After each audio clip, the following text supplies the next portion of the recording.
កូនឈើកម្រប្រមាណ 10000 ដើមត្រូវបានដាំនិងបណ្ដុះនៅក្នុងបរិវេណវត្តទេពរាំងសីហៅវត្តកំពៃស្រុកមេមត់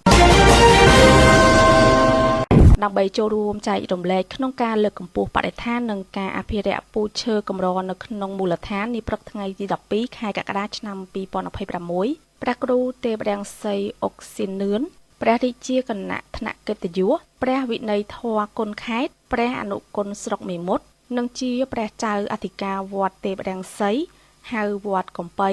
បាននិមន្តដឹកនាំព្រះសង្ឃអាចារ្យអាជ្ញាធរមូលដ្ឋាននិងបងប្អូនប្រជាពលរដ្ឋរៀបចំពិធីដាំកូនឈើនិងបណ្ដុះកូនឈើកម្រសរុបប្រមាណ 10000 ដើមពិធីនេះបានប្រព្រឹត្តទៅក្រោមអធិបតីភាពឯកឧត្តមចេងប៊ុនណារ៉ាអភិបាលរងនៃគណៈអភិបាលខេត្តត្បូងឃ្មុំដោយមានការចូលរួមយ៉ាងច្រើនកុះករពីសំណាក់មន្ត្រីរាជការកម្លាំងរដ្ឋបាលប៉ុស្តិ៍ឃុំរំជែកនិងពុទ្ធបរិស័ទចំណុះជើងវត្តមានសង្ឃដីកាក្នុងឱកាសនោះព្រះគ្រូទេពរាំងសីអុកស៊ីននឿនបានបញ្ជាក់ថាសកម្មភាពដាំកូនឈើនិងការបណ្ដុះកូនឈើកម្រនាពេលនេះគឺក្នុងគោលបំណងក្នុងការបង្កើតគម្របបៃតងនៅក្នុងបរិវេណវត្តក៏ដូចជាក្នុងសហគមន៍ដើម្បីជួយដល់បរិស្ថានបង្កើនសោភ័ណភាពនិងទុកជាមរតកសម្រាប់កូនចៅជំនាន់ក្រោយព្រះអង្គបានបន្តថាការដាំដើមឈើក៏ជាកិច្ចការបង្កើនបុណ្យកុសលតាមរយៈការផ្ដល់ម្លប់និងខ្យល់អាកាសបរិសុទ្ធដល់មនុស្សសត្វទូទៅមានមតិសំណេះសំណាល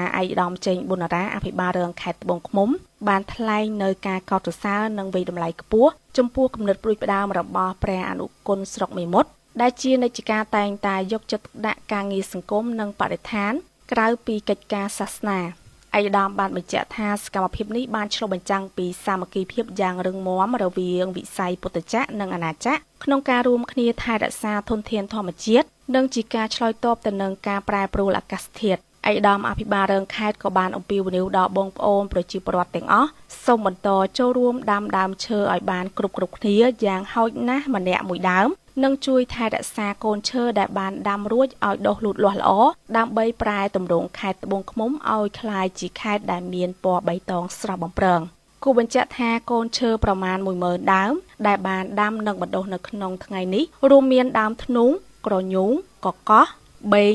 នាងនួនឈើទាលដែលត្រូវបានជ្រើសរើសយ៉ាងសម្រិតសម្រាំងដើម្បីធានាបាននៅការអភិរក្សពូជឈើកម្រឲ្យនៅគង់វង្សក្នុងទឹកដីនៃស្រុកមេមត់ខេត្តត្បូងឃ្មុំ